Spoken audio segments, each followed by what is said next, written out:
الحمد لله رب العالمين، والصلاة والسلام على خير خلق الله محمد وعلى آله وأصحابه الكرام وتابعيهم بإحسان إلى يوم الدين. لكتاب أذكار إمام النووي إمام باسي ذكركاني كاتي بامان بو أكات أجر هوايك قايم هلي كرد إما تش ذكر بكين شون بلين شيبكين لصحيح مسلمة واردة لديك من عائشة وكخوشوي اسمان صلى الله عليه وآله وسلم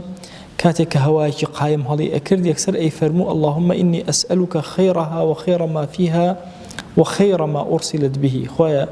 داواي خيري أمت لأكم أم هوايا خيري أوشتيك تيايتي خيري أوشتيك بوين الراوة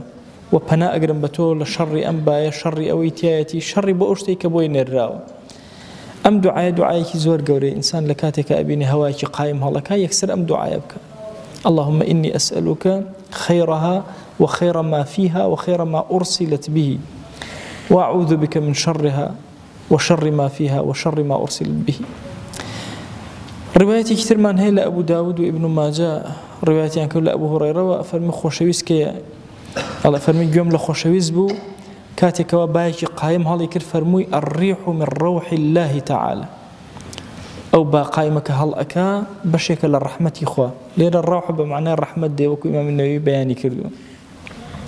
أفرمي الريح من روح الله تعالى تأتي بالرحمة وتأتي بالعذاب. أم رحمة إخوة هنجار رحمة من بوينه هنجار عذاب من بوينه.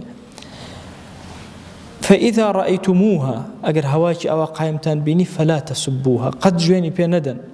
وسلوا الله خيرها واستعيذوا بالله من شرها. داوب كان خوا لخيري ببشتان نكا لشر بدورتان بقري. مسألة جواندان بابا يكيك العادة عربية كان زور قصيان برامبر بابا كردو جوانيان بيدا فرمي جنديك لجندي كان يخوا رحمتك لرحمتك كان يخوا أقاتان لي لا كردواري خو مانا اما جنج بون همو جاري انو كاكا وشي الرشباء جوانا بابا لحالتك الرشباء جوانيا بابا وكم ملاحظيك رشباء يكيك ناوك لناوكاني بايك أفرتان رش أكاتو لأساسه ولو هاتو كهندق أو بياني كدين بيستي إنسان كان أقور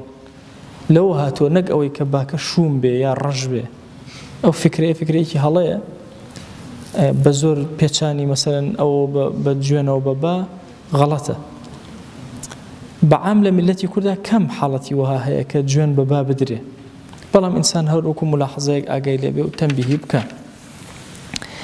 رواية كثير من لأبو داود والنسائي وابن ماجه وهاتوا أفرمي عائشة دايك إما داران بيغمريان صلى الله عليه وآله وسلم كاتك بلهوري أبيني لأسمان وإذا رأى ناشئا في أفق السماء كاتي أبيني بلهور الرشكان ورد ولدين ترك العمل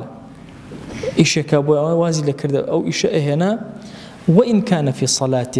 لرا وإن كان في صلاة ما بس يوني لنا نوجا بوازي للنوجا هنا أفرمي حتى أجر كاتي نوجا كي تأخير كنا يكر انتظاري أكر بزانا تشير رؤدا أفرمي لدوايا أفرمو اللهم إني أعوذ بك من شرها. خويا بنا أجرم تول شر أم هور الرشانة وأم بلا هور الرشانة كرويتي كردين أفرمي كباران أباري أفرمو اللهم صيبا نافعا اللهم صيبا هنيئا للروايتك. خو اجان ام باران بكره باران شي دن قوري بخوري جوان وبنفع شكو هندجار باران همو جار نفع نيه هندجار دنك قوركيه تخوار ولا فخلص فرمي اللهم صيبا نافعا يا صيبا هنيئا بكرماي رحمه بزي. للروايه كثيره فرمي لا تسبوا الريح ابي كري كعب ومن اجرته جوان بابا مدن فان رايتم ما تكرهون فقولوا أجر هواك وقائمتان بيني ترسان خمتان بو زرتان ليبدا بلن اللهم إنا نسألك من خير هذه الريح خواجان داوي أم خير أم هواي لكن وخير ما فيها وخير ما أمرت به يا أمرت به خير أويك أمري بيكرا وفرماني بيكرا وبنا أجر بتول الشر أم بايا لشر أويك بوين الراوتياتي أم دعانا هميان لسننا واردا كإنسان هر كامي كان بكايا هندجار دعاء كان بقوري بوي تشيرجي زيات اللي ورقري شاكترا. للرواية كتيرا سلمي كوري أكواع أجارته أفرمي كاتين بازور قايم أبو أي فرمو اللهم لقحا لا عقيما خواجان ئەم بایە بکەرە بایەکی لەقەح یعنی پڕ لە ئاو خۆی لەقەح لە ئەسڵە بۆ مەسەلە وشتر بەکاریە عەقیمیش بۆ ئەو حیوانە ئەوترێکە مناڵی نابێ یعنی مەیکەرە بایەکەوە بێفەڕ و بێخێر بێ بیکەوە بایەکی پڕخەیر و پڕ بەرەکەت و پڕ جوانی لە ڕوایەتێکی ترە ئەفەرمێ ئەگەر بایەکی زۆر قایم هات أو هاجت ريح عظيمة فعليكم بالتكبير الله أكبر كان لو كاتا أجر زور قايم باك هاد الله أكبر الله أكبر سنة فإنه يجلو العجاج الأسود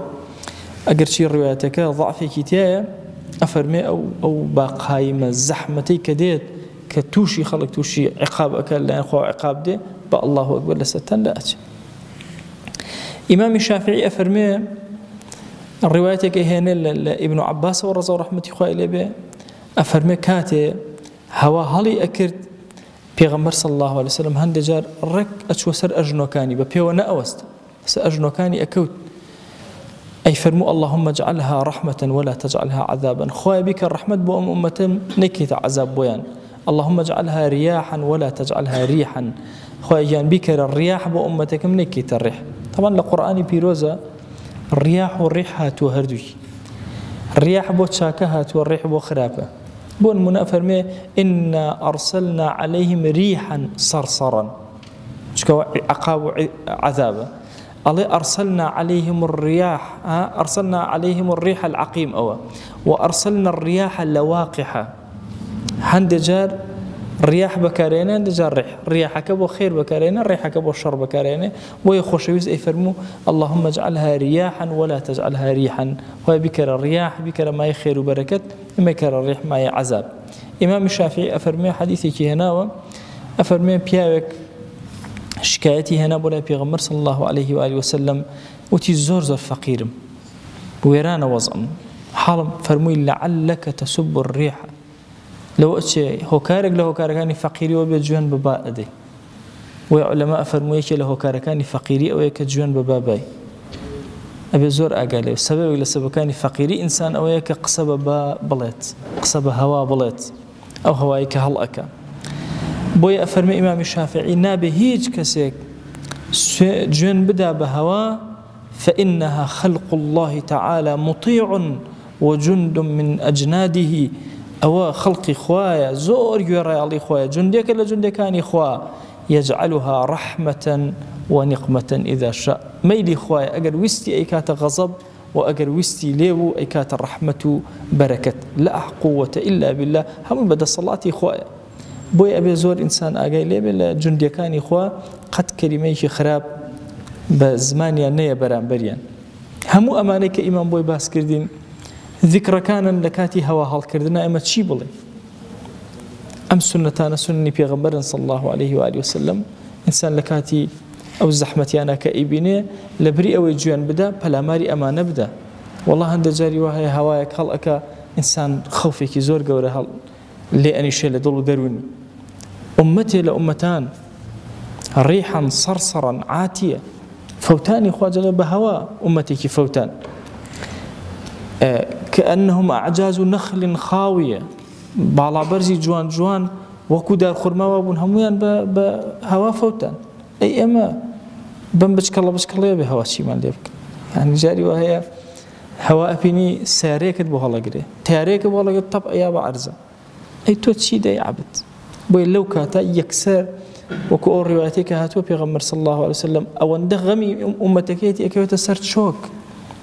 أي تولم زمني فتنة ولم دوري لبيغمر صلى الله عليه وسلم لكاتي هوا هالكردنا شون بنانا بيتبر ذكر كان شون ذكر كان نخ همو حياتي أما همو جياني أما جوانية بذكر رازن راوتا بمرواري كان ذكر بذكر كان جورة أبين جوان أبين بالا أكين نزيك بينه والأخوة داوم لذاتي باكي پروردگار أم كلمات فرماشتاني بيغمبر صلى الله عليه وسلم بكاتة شرائك روشن بو أم جيانمان بكاتة شرائك روشن بو ناو غورمان بكاتة شرائك روشن لروجي زندوبونومان وخواجان بم فرماشتو وتشيرين بيغمبر صلى الله عليه وسلم كلا خزمتي أنا بوين دروي خير من لبكره ودرجة خير من لبكره وعاقبة من برخير ك أم كلمات جواناني خوش اسمان صلى الله عليه وسلم كر الشفاعة للرجي قيامتنا يا رب العالمين آمين آمين والحمد لله رب العالمين وصلى الله على سيدنا محمد وعلى آله وصحبه وسلم تسليما كثيرا أبدا إلى يوم الدين. ويقول لقناهي من الشيء وجبوري وخالي من قبلك.